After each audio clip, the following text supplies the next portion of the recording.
ငွေကိုစိတ်ခေါ်တဲ့ပညာကိုသင်ပေးမယ်အခုကငွေကကိုယ့်နောက်ကိုမလိုက်ဘူးကိုကငွေနောက်ကိုပဲလိုက်နေရတာပြန်မှန်းတယ်ငွေဟာကိုယ့်နောက်ကိုလိုက်လာစေပြီးတော့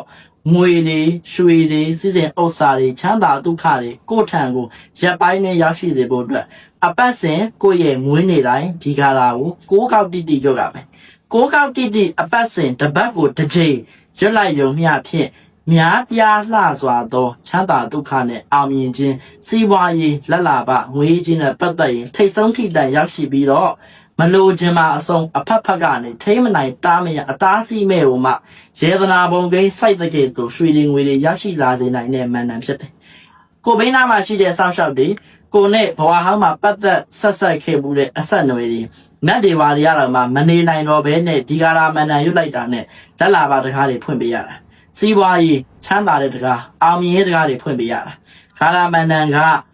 ဗုဒ္ဓဒေဝလာဗံမေဒေတုဗုဒ္ဓဒေဝလာဗံမေဒေတုကိုယ့်ရဲ့မွေးနေ့တိုင်းရွတ်ပေးအပတ်စဉ်ကိုမွေးနေ့ရောက်ပြီဆိုရွတ်လိုက်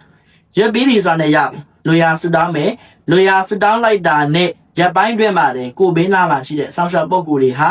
မနေနိုင်တော့ဘဲနဲ့ကိုလူရကိုဖြည့်ဆည်းပေးရပြီးတော့ရပ်ပိုင်းလာပိုင်းတွင်မှာနဲ့သိန်းထောင်ချီသိန်းတောင်းချီကိုလူသလောက်ရပြီးထီစုကြီးတွေပောက်တဲ့ကဲ့သို့အမွေရတဲ့ကဲ့တို့မျက်စိတမိတ်တွင်မှာမျက်လှည့်ပြလိုက်တဲ့လိုကိုရွှေတွေငွေတွေရေသနာတွေချမ်းသာဒုက္ခတွေနဲ့ဘဝတစိတ်ကိုပြောင်းလဲသွားသည့်အထိတကူလုံးကိုစိန်စီထားနိုင်တဲ့အထိချမ်းသာလာပြီးအမြင့်ကြီးပွားလာမယ်